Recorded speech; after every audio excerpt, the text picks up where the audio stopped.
Welcome back to episode 9 of Potheads Love Movies. My name is Jay Focus, aka the nigga with the theories, because guess what? I'm back again for another huge one involving Rick and Morty in episode 3. Now, this is going to be some shit. Major spoilers ahead, not only for Rick and Morty this episode, but also for the Disney Plus MCU. Yeah, that includes Loki and Wandavision. So if you do not want that, then turn off this video right now. Before you do that, like, comment, and subscribe to this channel so you can get these videos each and every week. We're gonna drop at least 2 a week based on the shows that's out. So with no further ado, this is episode 9, Potheads Love Movie, Rick and Morty, season 5, episode 3, a Rickconvient Mort. Now this episode is gonna be heavily focused on how not only this season 5 episode 3 went, but also how I'm starting to notice a lot of similarities between what's actually happening in the show Loki right now. This is really important, so I need you guys to listen up, stick around to the end, because I'm gonna give you some jewels. Now, of course, we start the episode, Rick and Morty coming out of the t-shirt shop with their new merch. Yeah, looking fire. Might have to cop one of those, just not in green, maybe in orange. This episode pretty much turns into a literal fucking Captain Planet, he's our hero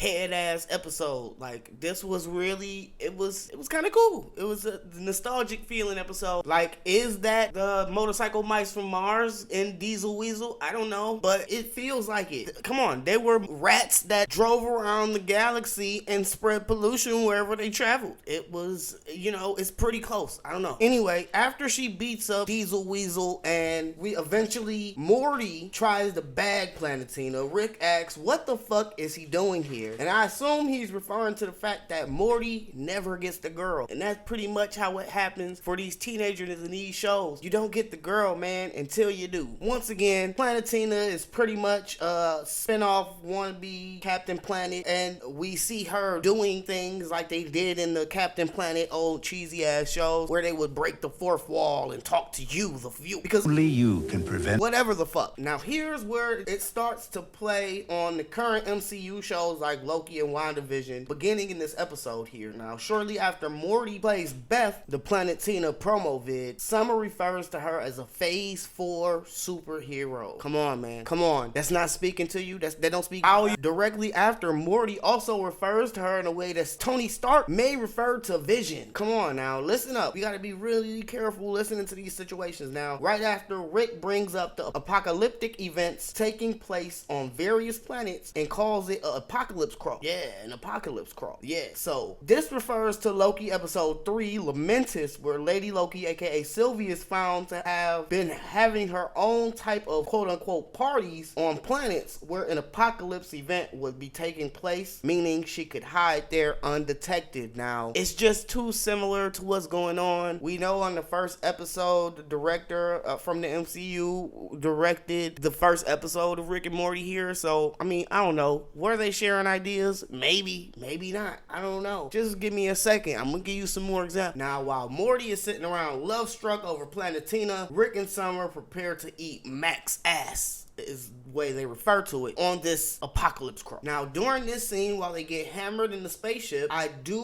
want to point out the fact that Rick's drool returns. Yeah, in the first episode, we really didn't see him drooling that much, and based off the rest of the seasons, we got the drool, man, and so that leads me to believe that maybe the Rick from the first episode of season 5 was a decoy. Now, I did notice during the convention with the Tina Tears that they were summoning Planetina without the use of the heart ring. Yeah, so if they was gonna be doing some summoning and comparisons to the Captain Planet show, then the heart will be included. Now, there is a heart on everyone's clothing, but maybe it's because the crew has no heart at all, so they have to wear it literally on their sleeve. Reach? Maybe. Meanwhile, Morty kills off the Planetina team and the baby seals have a blast watching. Considering the fact that the non-character was hungry and he planned on eating them. Yeah. Now, the second planet that Summer and Rick visit also reminds me of episode 3 of Loki as well, when the planet finally comes crashing down on the moon Lamentis 1. Maybe it's a similar looking scene? I think it is. Let me know in the comments if you think so too. When Morty and Planetina play board games with Morty's parents, Beth reminds us that teenage love tends to be fleeting. A callback to Rick's foreshadowing at the start of the episode that I caught. Eventually, Planetina goes on to do a bunch of bad shit, causing Morty to fall off from her. He had to fall back, man.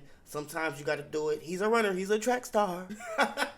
Sometimes you gotta do that shit, man. And when Planetina goes on a kill spree, she kills a bunch of minors, all pun intended, as she has been fucking with young Morty, having all type of make-out sessions and shit, man. So now, those were just some things that I noticed from this episode that I think maybe needed some pointing out. I can't add too much of the Disney stuff because over here on Facebook land, they don't allow me to show these things. So I'm gonna try to keep it to a minimum when it comes to showing actual clips from the episodes. But let me know in the comments, man, were the Rick and Morty team and the Disney team collaborating here? Was there some sort of idea exchange? Did Dan Harmon and his whole squad just jet everything them niggas had planned? I don't know. It just looks fishy to me. Once again, let me know what you think in the comments. I'm glad you guys can join us for episode 9 of Potheads Love Movies. I'm Jay Focus, and I smoke hella weed. Kush!